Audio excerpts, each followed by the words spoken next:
Okay. Howdy, everybody. We're back again.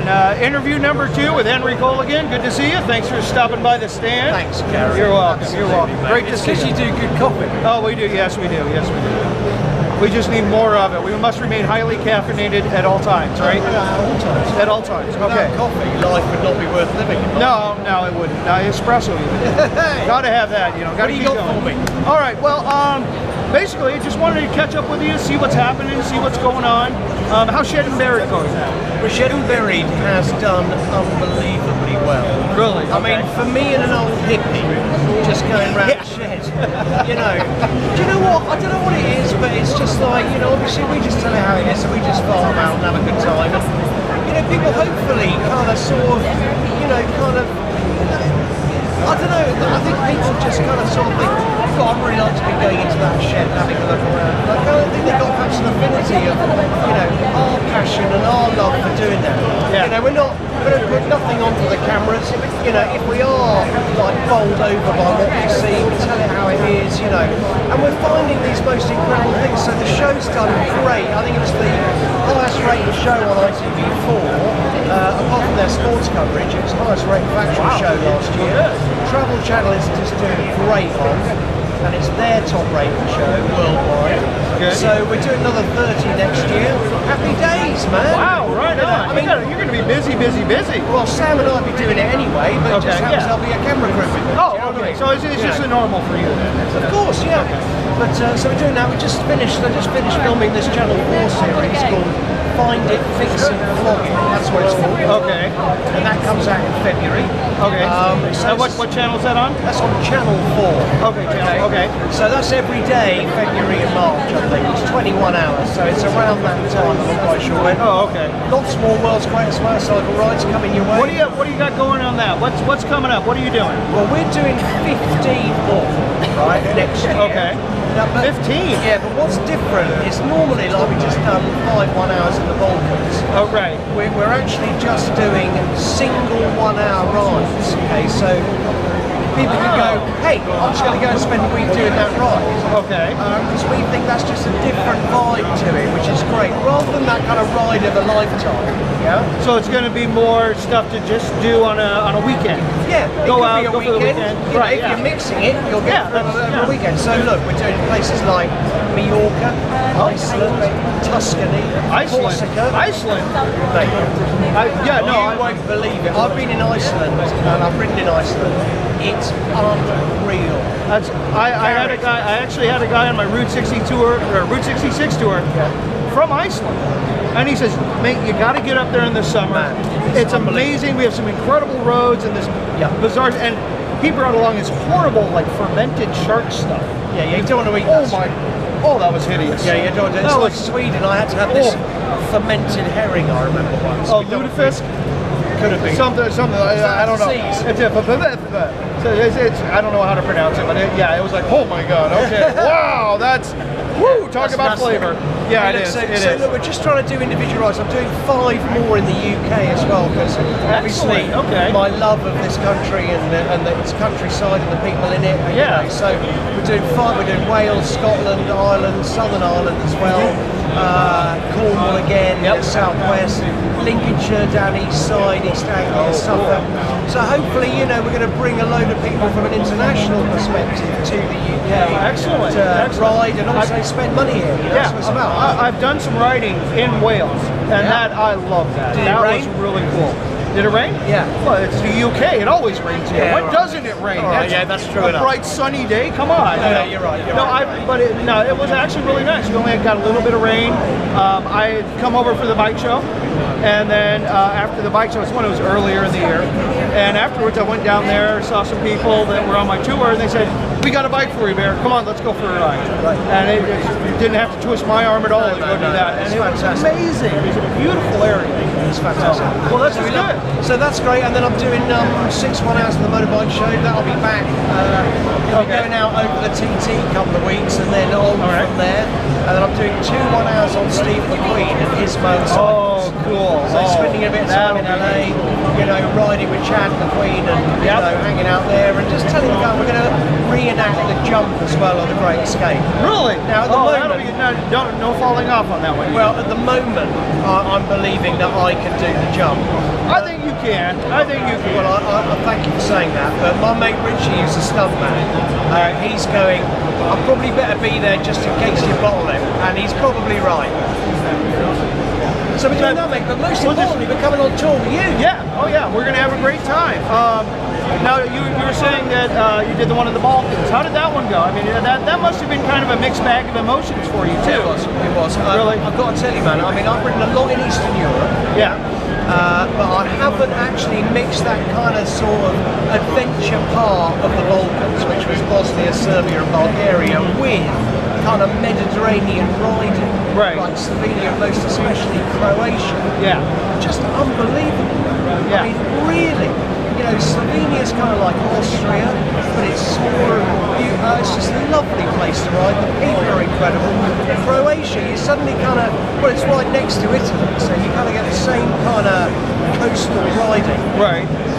Mixed in with great island hopping and that kind of thing. Yeah. With the same weather, it's half the price and the roads are better, you know, than Italy, in my view. I've heard that there's some phenomenal stuff right around the Adriatic there. Sure, man. Dalmatian coast. That's yeah, that's it, the Dalmatian coast, yeah. And then for me, obviously, I was a news cameraman for a large part of my life, and going back to Sarajevo 20 years after I was there. That's what I was wondering. How, that was an emotional trip. I'm sure it was. I'm sure it was. So, I mean, but it was great to see that Sarajevo is back on its feet. And it's recovered, and it's become the place that it once was. It's actually now a vibrant community, and there's a lot going on there now. So. And also, Serbia's a great place, you know. A couple of buddies of mine went, when are you cold? I went, what are you talking about? I went, but it's really cold out there. And I go, are you thinking of Siberia? Yeah, and they were. Okay. So Serbia was great, and I just rode a little bit of Bulgaria to Montenegro Sofia. at all? Or? Didn't do it, and I should have done it. Yeah, that's what I've been told. If you get down there, around that area, you got to do that area. Yeah. So that Balkans one was amazing, and also I was riding that Matisse, my Steve McQueen replica. Yep. Best bike in my view to do it on, because I'm just thudding along at 60 miles an hour, taking in the views, all the journey rather than the destination vibe going on, you know, just thudding away, and you know, she held together beautifully, you know, and unlike when you took it somewhere else. Yeah, all right. All right. Well, no, it held together beautifully, and you had a great time. South Africa was all my fault, okay, and I'll tell you why. Because I was really busy. Yeah. I bought the bike, I rang Jerry, I went, Jerry, let's ride one of you, you know, Steve McQueen's. And I bought it off him, because I always try and own the bikes that I ride, so then I'm completely, you know, there's no manufacturer saying to me, oh, say this, I don't do that. So Anyway, I was really busy, it arrived in a box, I unwrapped it, and immediately I realised that I should have specified the right tyres for Jerry, because I was on trials tyres. Well, that was your biggest problem. That was the major problem. Tyres, yeah. I mean, we had other issues, but really it was the tyres. Yeah. And Hamish. Well, it's one of the... Because he kept saying to me, look, it's not about just riding an old British bike through South Africa, it's about the tour and the lovely things you can see. The whole thing, everything, We're never going to get time to do that. So that's why I had to leave. That's one of those things you live and learn. And that's one of the things about motorcycling. Preparation, dude. It's preparation. It's like if you get on it, and you don't know it, you're lost. Taking it, we're in trouble. Well, the first year I did the tours, I did Route 66. First time I did it, I was shitting myself the entire time. Oh God, am I getting this part? I'm getting this. No. Now after 150 million times you've done it, do you get nervous? I still do, because I still have different groups. Every day is different. Every group is different. The weather's different, the road changes, you know, some bits it gets closed, some reopen. So it's always, you know, I'm always a bit nervous about, you know, is it going looking well? at you going, Bear, what's going on? Yeah, exactly. So it's all, and it all comes back on me. But you have a duty of care as well. I do. That weighs heavy. Yeah, that is. It really is. I get to the end of the tour, I feel like someone, you know, everybody gets to the hotel, we turn in the bikes, it's over, everybody's there alive and safe and had a great time. It's like someone just lifted a 10-ton weight off my chest. It just, deep sigh of relief, we made it. You know, it's like, yes, and everybody had a great time. Every time I finish a ride, a big ride, and I put the bike back ready to be shipped home or whatever it is, there's that real great sense of satisfaction. I've done something amazing. Yeah. And you get on the flight and you're knackered. Yeah. But you sit there on the flight going, man, I'm here. I've done it. When you did that desert ride through Nevada and all that, you got back and you just fell over when you turned your bike in. You just thud. Listen, man, I was gone. Oh yeah. But it is that warm feeling that you've achieved something, a lifelong ambition to do it. And it's going to be something. It's going to be memories that you're going to think back on for the rest of your life. Sure. And it's never going to go away. Yeah. So, that's what it's all about, mate. Yeah. I mean, do you know what? Strangely, I've had a couple of dear friends of mine have real health problems recently, some of which haven't gone well at all. And we're not around very long, really. No, we're in the not. scheme of things, dude. No. And all these people, they're slaving away, they're earning the money, and we're all doing that. But you've just got to do stuff that you want to do. Yeah. So sure. Yeah. And I'm lucky enough that I ride a bike for a living, and I know for me I'm the luckiest man around.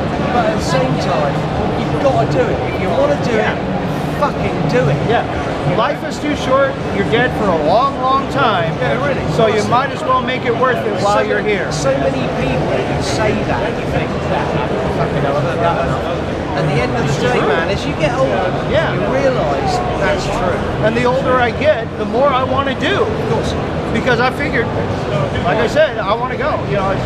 I got to do this while I still can.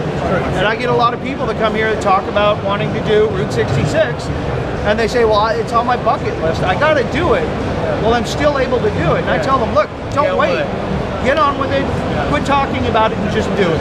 And that's really kind of spurs them into saying, yeah, I should. So, speaking of motorbikes, how's Gladstone going?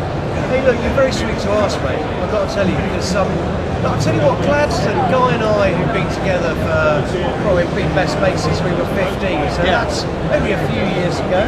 35, we had this dream to create what we believe to be the bobber, that we wanted to ride, and that dream became a reality by me ringing him up going, Guy, whatever you're doing now, mate, which was, he was building bikes, but he was an Argus specialist as well, earning money. I said, mate, forget the Argus, come and work for me, we're going to take a risk. And so it took 3 years to develop a bike, full time for Guy, and I was dipping in and out, and we designed it together, and he built, along with Matisse building the frames, Faststep building all the billet stuff that we designed. We've sold the first one out completely, so it's only 9 bikes.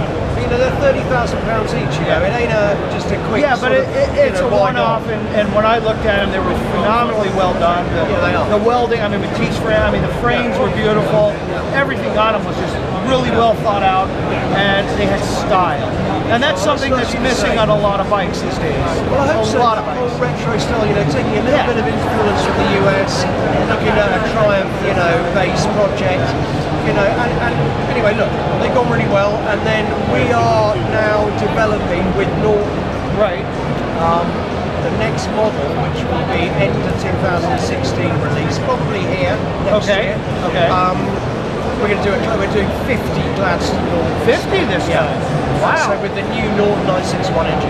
He's going to be bouncing off the walls trying to get those things out. Sam is designing with us, and so there's the 3 of us coming together. Basically, it will be like the Gladstone that we have now, but it will be electric start and much more perhaps, user-friendly. Our bike at the moment, if you want to ride Route 66, don't do it on the Gladstone.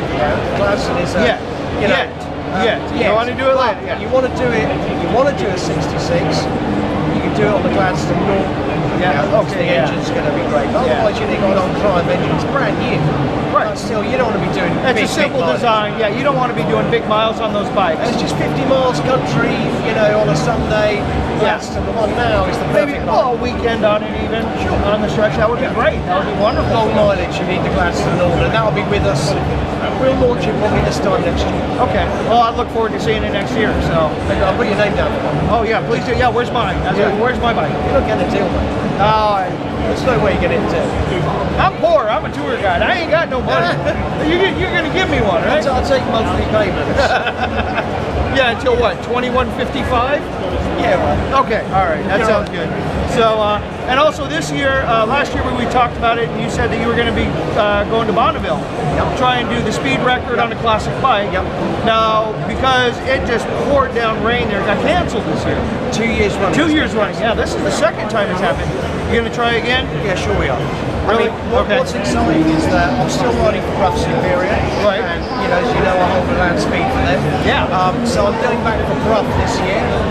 But also, next year, sorry. But also, we have a Gladstone race bike, and we unofficially hold the land speed for a 350. Pre-1955 350. Right. So we need to officially do that at Bonneville.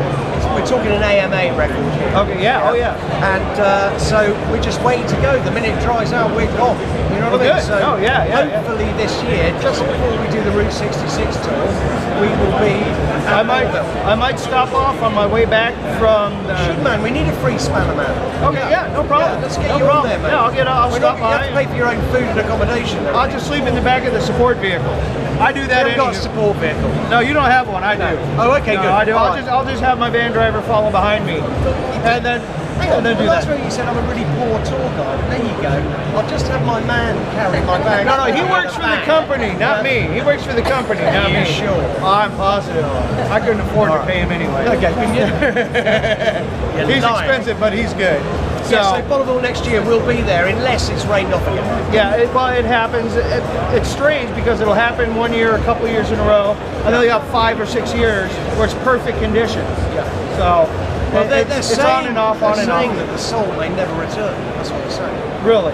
I don't know whether it's true or I not. think it will. I'm not one of these things, what are they called, geologists or something? Yeah, I don't know. I just look at it, I go, shit, that's white, it's got to be salt, let's go. Yeah, yeah. All I do know is when you're lying on your bike on the salt and you let go of the clutch, the guy waves the flag and he goes, go up speed, you're shitting yourself. Really. I've done it. I've been out there a few times myself. Yeah. Mate, I tell you, I just shouted. But what I've learned is that you go down the strip where it's really white. Yeah. You need to avoid. You avoid the real. It's soft. It's that soft crystal Yeah. stuff, and you sink When it's and grey, you can't go. And like you can't New go as York fast. snow. Yeah, that's ride that's on where that it's been shit. compacted down. Yeah. Yeah. And you gotta bring your tires up a couple extra pounds. Yeah, you on got the to pump them salt. like crazy, yeah. Yeah, you gotta pump them up to the limit, basically. Yeah, but you see, I learned it the hard way with getting a massive tank slapper because I went across a big rough. Oh. But anyway, let's not go there. Oh no, yeah, no. Can't wait to get back. Because you get that kind of salt fever. That's what it's You do, called. yeah. You get So you you've get the gotta salt go back. fever, and then you're back again and again and again. Man. Just don't tell the boss that I was trying to do it on a company bike. No, I wouldn't be allowed. No. Perhaps we should strip one when we're out together. Come on then, ask the He's next giving question. me ideas now. Ask You the see next this? He's question. giving me ideas Get on now. with it. Okay. Back to Shed and Buried. I've watched them. They're great. I love them. Okay. My favorite one though was not all the motorized stuff and everything. I like the seed spreader one. Oh yeah, That was simple. It was really simple, really neat. But it was neat to see some of that old stuff. Do you know what? That was my favorite though. What is your favorite? What is the one that, of all of the ones you've done so far, what was the one that you really liked that was, it was your You know favorite? what, I can't tell you which one. All Really? I do know is that what Shed and Buried is about, obviously, is not only about my first love, which is motorcycling, but it's also about my passion for vintage British agricultural, industrial, automotive heritage. Yeah. You know? So when you go into a barn and you see petrol pumps, vintage oil cans, vintage petrol cans, But, vintage yeah, bikes. that seed spreader guy, he had like this whole wall of petrol cans. Yeah, of course. Wow. Yeah, that is see, I so collect cool. those. Not half Oh, as you much as collect them Ken, as well. but I Well, do. yeah, I've got yeah. some. And I get a real buzz because you go to an auto, you go to a auto jumble or something like that. Yeah. See a petrol can. They're very affordable. 10, 20, 30, 40, 50 quid. And you buy something that's part of our history, automotive history. And you got it at home, and I love all that stuff. Yeah. And that's what it's all about. So what's my favourite? The favourite thing I bought was a little Norton that I bought off a man called Paul, who's now become a good mate. Okay. And you know, it's a kind of custom Bitzer 1947, and I flogged it to my mate Dave, and when I flogged it to him, after about 2 months, I kept lying in bed thinking, shit man, I've got to have that. I want it back. I want it back. So I rang him up and I offered him 200 quid profit. And he said, all right, bollocks, Oh, you got lucky. Some people, they get that, they won't get rid of them. It's just fantastic. Yeah. So yeah, but you know, look, hopefully we've got 30 more coming, so we should. Yeah, well, there'll be plenty more to come. Hopefully have some amazing stuff. Now, on Find It, Fix It, Flog It, you just started filming on that, right? Yeah, no, we're just finishing. Oh, you're just finishing? Okay. I've spent 160 days filming it, so it's a big series. What a schedule, yeah. But again, it's like Shed and Buried, but it's there's another mate of mine, Simon O'Brien. He used to be in Brookside. That's a soap opera. Okay. In the UK. I think I might have seen one. 80s and 90s. Yeah. Anyway, Simon's into upcycling stuff, so he goes into a shed and he'll find, oh, I don't know, a table that's been mangled, you know, and it's crushed, and he'll rebuild it and paint it and make it look lovely. But then in the same shed, obviously, I'm looking for bikes, I'm looking for automotive memorabilia, you know, metal stuff. Yeah, yeah. So I'm doing what I do on Shed, but the difference is that I'm with Simon, and also we're actually making money for the barn owner. Okay? Oh, okay. So we take, I don't know, for instance, I took a little monkey bike, for instance. Right, yeah, right. So I take the little monkey bike, I don't fully restore it, I get it going and get it saleable. Yeah. All right. And then I sell it on behalf of the barn owner and give him the money. Oh, so you do that? Okay, so it's for him. You're going to do it. Oh, okay. So I don't buy anything. Okay, so you just say, hey, we're going to take it, we're going to store it, and then we're going to sell it for you, and you get a bit of. I mean, like, typically, you know, that monkey bike was owned by these two people who run a charity where people with learning difficulties come out and spend the day in the countryside with them. And they've got a safe place there, man, going on, you know, and people are just loving being in the countryside and working on woodwork and all that stuff. So we went to raise some money to get some money for them. Do you know what I mean? Excellent. And, no, that's great. We did all right, mate. Did you? Yeah. You'll have to watch that. I will. No, I'm going to be. So that starts in February. Yeah, it starts Channel 4. Channel 4 for a month. For a month. Every day. Every 20 day. shows. Wow. Yeah. Well, apart from the weekends. Well, you got other stuff going on the weekend anyway. You're never home on the weekend anyway. You're all filming somewhere. Yeah, normally. Yeah, no. Don't tell the wife. Yep. Yeah. So, well, that's about it. Those are the questions I had. Is there anything else you'd like to mention? Not really. It's just that, you know, when's September? How long we got to wait? A while. A while. We got a while to wait. We got a while to wait, but we're gonna have a good time. Road, man. And after all this work, you're really gonna need a holiday. Yeah, I'm gonna have it with you. You're gonna have. I know. I'm sorry. Why is it you rather than my wife? Bring her along. Put her on the back of the bike. But then I'll have to take the 2 kids as well. Oh, yeah. Then you'd be in for some mayhem. If you're into controlling people on a tour, mate. No, forget it with them. I'm fucking gone. Okay. Hey, kids are like that, though, you know. Of course they are. Hey, you and I, we're just big kids anyway. We're riding bikes for a living anyway, so we're just big kids. There's a club called Ulysses Club, a motorcycle club in New Zealand, and their motto is grow old disgraceful. Yes, I've had them on my tour. They're legends, man. I love great people. I love the patch that they have on their back. Yeah, that's a good one. Well, once again, thanks again for coming along, seeing us. So we'll see you in September. Until then, remember, guys, keep the rubber on the road and the shiny side up. Bye.